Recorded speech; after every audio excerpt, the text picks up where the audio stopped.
Je m'appelle Guillaume Aymard, je travaille chez The Information Lab, je suis directeur du développement et je vais parler avec vous d'IAD. IAD, le groupe immobilier. Est-ce que tout le monde connaît la marque IAD, les agents immobiliers?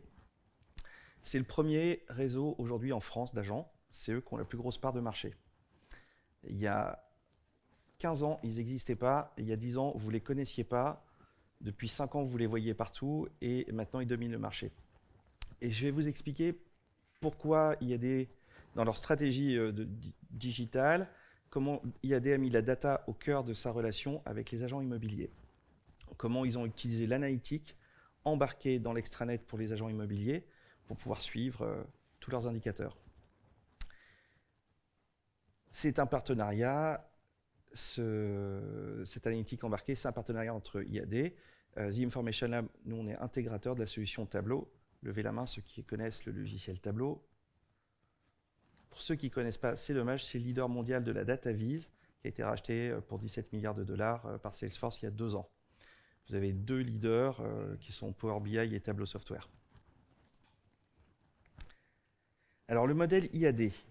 IAD, alors le mot est un peu désuet, on ne le dit plus maintenant, on ne parle plus d'ubérisation, c'est plus à la mode, ça l'était il y a quelques années, mais c'est un peu ça, ils ont choisi d'ubériser leur métier, donc de complètement digitaliser leur métier, en partant du concept que l'immobilier, et c'était en 2008, l'immobilier, on commence, quand on fait une recherche, que ce soit pour louer ou acheter, plus de 90% commence par Internet, on commence par chercher sur Internet.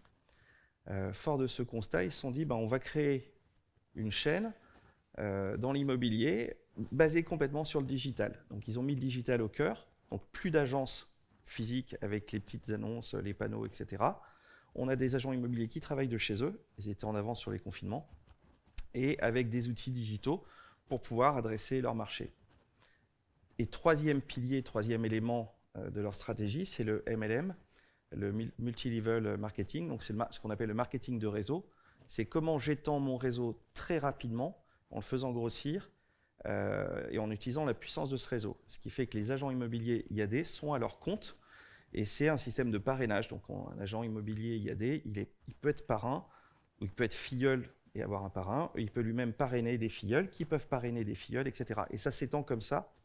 Et donc chaque agent va du coup percevoir des commissions sur les ventes immobilières qu'il fait et aussi sur celles de ses filleuls. Et le réseau s'étend comme ça. Et donc c'est la combinaison de ce marketing de réseau, de ce marché de l'immobilier et de la digitalisation qui a fait cette croissance aujourd'hui.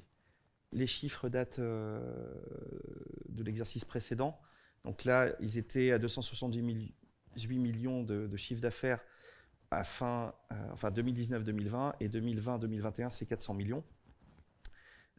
C'est plus de 13 000 mandataires, mais c'est plus de 15 000 aujourd'hui.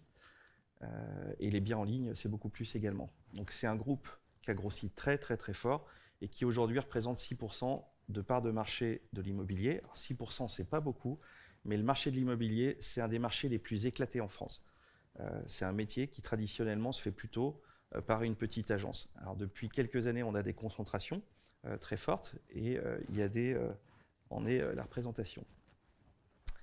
IAD est également devenue la 18e licorne française depuis février. Ils ont levé 300 millions. Tout le monde sait ce que c'est qu'une licorne. Je ne parle pas de l'animal avec une corne, hein, mais donc c'est une belle société française qui lève plein de millions de dollars pour développer sa croissance. Alors, je ne vais peut-être pas cliquer sur les liens, mais voilà, vous avez... alors, je voulais juste... J'ai mis à droite, là, parce que suite à l'article des Échos, la 18e licorne oubliée de la French Tech, Clément Delpirou avait fait un post sur LinkedIn en disant merci les Échos, effectivement, on est un peu oublié alors qu'on a une super croissance. Et j'ai fait un petit post pour lui dire bravo à Clément et puis les équipes avec qui on travaille. On a des comités de pilotage tous les mois avec Thomas et Zo. Et il s'avère que quand j'ai vu la publication de mon post, il y avait Emmanuel Macron qui avait également publié un petit post. Donc c'est pas un photomontage, il y a vraiment, j'ai fait juste une copie d'écran de mon téléphone. J'étais content de féliciter IAD et Emmanuel Macron les avait également félicités.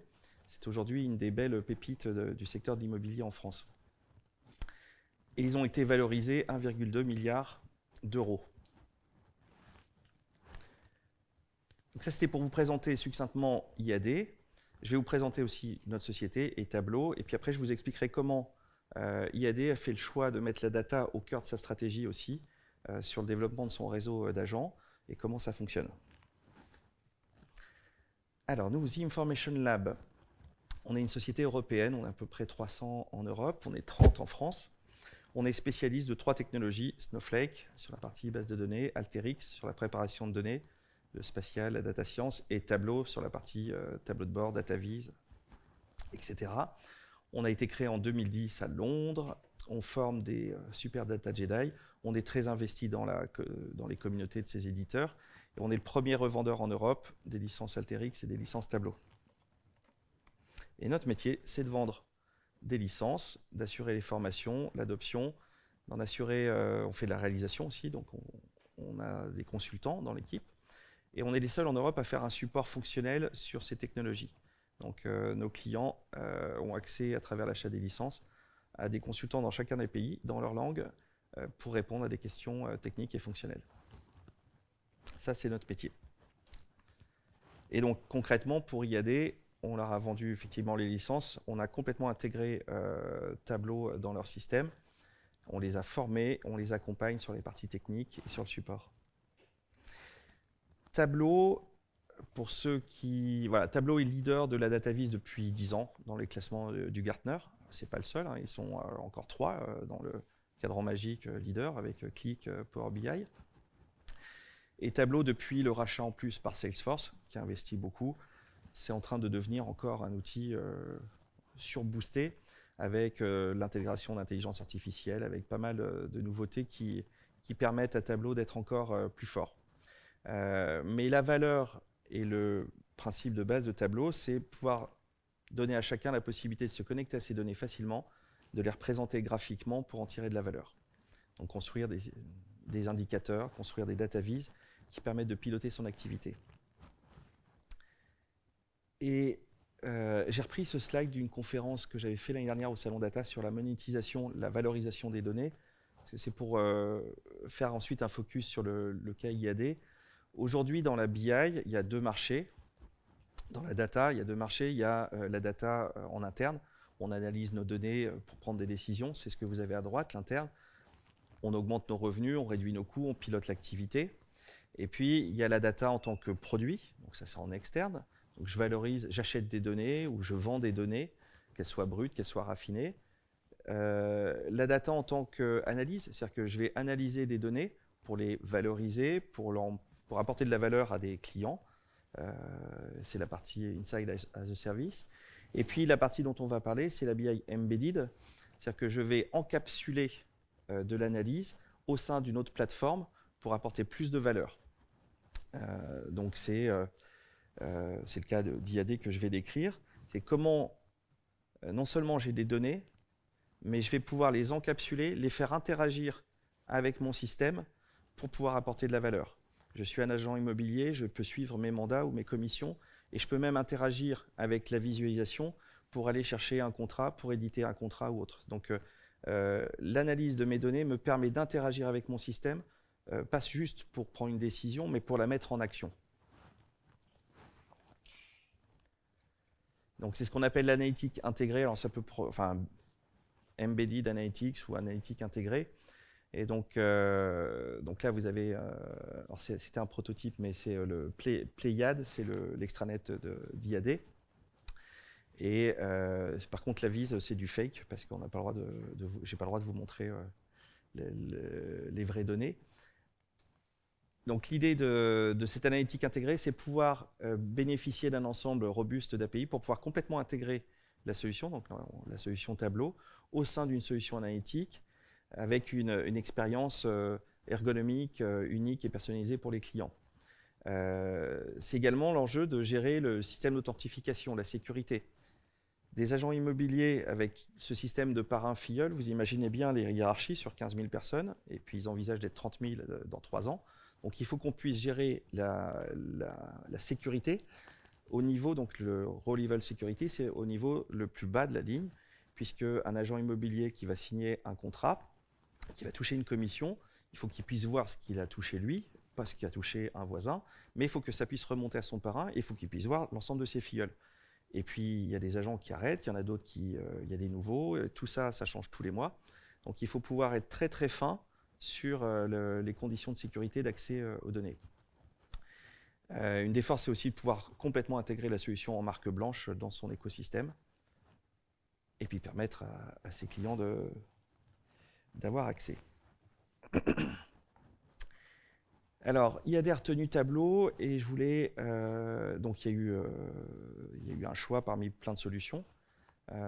Et en shortlist, il y avait resté Tableau, Power BI et Tukantoco.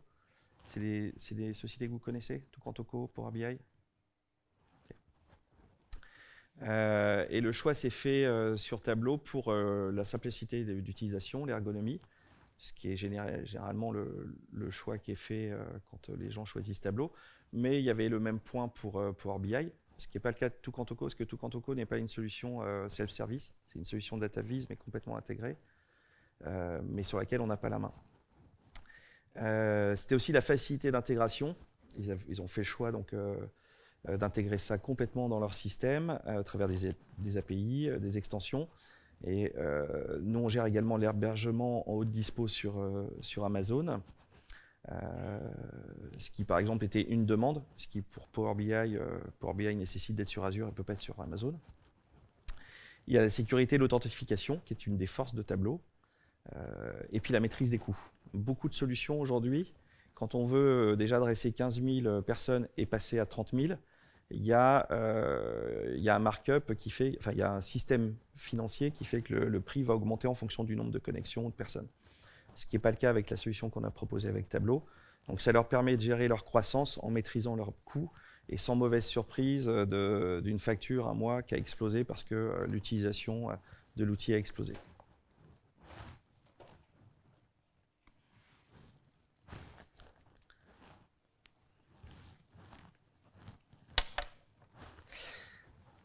Alors, ces 15 000 agents immobiliers sont connectés sur Tableau via leur extranet pour suivre leur mandat et leur commission.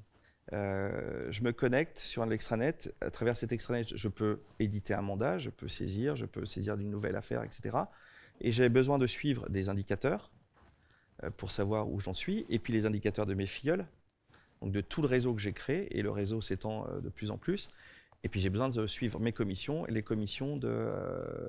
Alors pareil, la vise, c'est du fake, parce que je ne peux pas vous montrer les vrais, donc c'est juste pour la déco. Et j'ai perdu ce que je voulais dire, les commissions. Et puis surtout, à travers l'API JavaScript, c'est bien de voir ces indicateurs, d'avoir une belle visualisation, mais c'est bien de pouvoir prendre des actions. Je veux pouvoir envoyer un message, envoyer une alerte, parce que, par exemple, il y a une commission qui n'a pas été versée alors que le mandat est signé, ou je ne sais pas, ou alors tel et tel mandat, il y a des durées, ça fait trop longtemps, c'est plus sur le marché. Je veux pouvoir interagir avec mon réseau, je veux pouvoir interagir avec le système à partir d'une prise de décision, à partir de l'analyse d'une donnée. Je suis mes mandats et je vais pouvoir agir sur mon top 10, sur mon top 5, pouvoir en sélectionner un, et à travers l'action dans la visualisation, ça me ramène à l'endroit de l'extranet sur le mandat en question pour pouvoir annoter, le mettre dans un statut différent, etc. Donc c'est pas seulement le fait de consommer des indicateurs ou de la visualisation, c'est de les rendre intelligents et connectés avec l'ensemble de mon système pour pouvoir interagir. Donc là, je vous ai présenté un petit peu qui on était, ce que fait IAD, ce qu'on a fait. Et je vais maintenant vous présenter un petit peu comment ça fonctionne. Donc, comme tout process dans la data, il y a des données, on les prépare, on les visualise. Et là, la différence, c'est qu'après cette visualisation, il y a cette partie intégration dans un système. Concrètement, comment ça marche? Vous avez le tableau serveur sur votre droite, qui est dans le même environnement que l'application, qui va aller s'appuyer sur... excusez-moi, qui va s'appuyer sur les bases de données, et puis donner accès à travers, que ce soit un smartphone, un écran de PC ou autre, accès à l'analyse, enfin, donner accès à l'analyse à l'utilisateur final.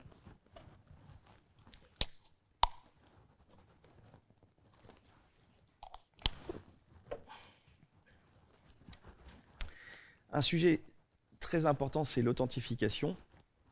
Comment on gère notamment cette sécurité pour que chacun puisse se connecter facilement et n'ayant accès qu'à son environnement. Et là, Tableau propose l'ensemble des solutions d'identification qui existent sur le marché. Et c'était un point très très critique côté IAD. Et puis après, c'est la possibilité d'extension d'API. Comment Tableau va permettre de communiquer avec les différents systèmes? C'est à travers tout un registre d'API qui vont permettre l'intégration maximum entre Tableau et le système d'IAD, donc l'API JavaScript, l'API REST, enfin toutes les API qui permettent que tout ça fonctionne bien. Il me reste 5 minutes, c'est ça. Donc je vais passer vite, mais l'API JavaScript qui permet d'encapsuler Tableau, puis d'avoir des widgets, une navigation, de renvoyer. Je suis à travers un indicateur, mes mandats, et je veux du coup sur mon top 5, je vais pouvoir cliquer sur un mandat, ça me renvoie automatiquement vers la page de mes mandats pour que je puisse le passer en statut signé par exemple, ou en cours chez le notaire. Ouais, je ne vais pas vous dérouler ça, c'est... Et puis, bon, voilà, sur les différentes API, pour pouvoir synchroniser Tableau serveur. Je ne suis pas sûr que ce soit très... Ça vous intéresse ou pas? Il y a des gens qui sont techniques là dans la salle? Parce que pour moi, ça reste du chinois quand même. Je voulais juste vous montrer toutes les possibilités et insister sur la sécurité et sur le raw level sécurité qui était un des gros enjeux de l'appel d'offres et un des gros enjeux de la stratégie d'IAD. Et sur 15 000 agents avec des structures très très différentes. En plus, c'est des gens qui sont à leur propre compte, donc on ne s'adresse pas à des salariés. En fait, tous les outils du marché ne permettent pas, dans ces conditions-là, avec ce volume-là, de pouvoir sécuriser jusqu'à la ligne en fait, de données. Et c'était une des très grosses forces de Tableau dans ce cas-là. Donc l'authentification, les autorisations. Et j'ai terminé. Et là, maintenant, je prends les questions. Une première question. Par rapport à la visualisation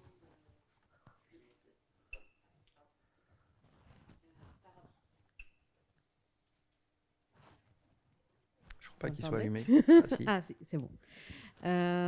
Justement, comment c'est par rapport à un profil qu'on donne aux conseillers ou... Oui, en fait, le conseiller, il a un login mot de passe pour se connecter sur l'extranet. D'accord. Qui s'appelle PlayIAD. Et Tableau étant encapsulé dans cet extranet, c'est complètement transparent pour lui. Il a les onglets avec ses mandats, il a les différents onglets sur la formation, etc. Et il a un onglet sur ses indicateurs, ses résultats, sur les mandats, sur les commissions. Et il n'a pas besoin de se reconnecter, puisque le Tableau vient reprendre son authentification, le transmettre au Tableau serveur, qui du coup, par rapport à cette personne-là, avec ce login mot de passe, va renvoyer dans les visualisations les données qui le concernent lui et ses filleuls. D'accord. Et en termes d'administration, c'est pas trop compliqué d'administrer C'est assez fin, et surtout que l'enjeu dans l'administration, c'est que ça change beaucoup. Ils recrutent en permanence, donc il y a des parrains qui ont des nouveaux filleuls tous les mois, et puis il y en a qui quittent le réseau pour d'autres raisons, parce qu'ils changent de métier ou ils changent de réseau. Et donc, les affiliations sont réattribuées. Enfin, il y a tout un système assez complexe. Et donc, effectivement, c'est un gros enjeu de leur côté. Mais côté Tableau, en fait, si l'enjeu, il est de leur côté sur la connexion à leur extranet. Si eux gèrent bien ça, derrière, on ne fait que reprendre cette authentification.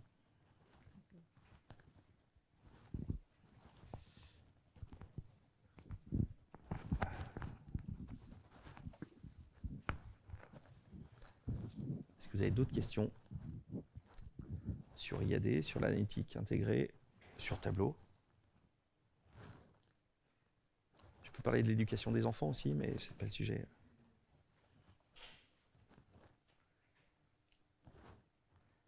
Si vous n'avez plus de questions, je vous remercie. On a tenu nos 20 minutes.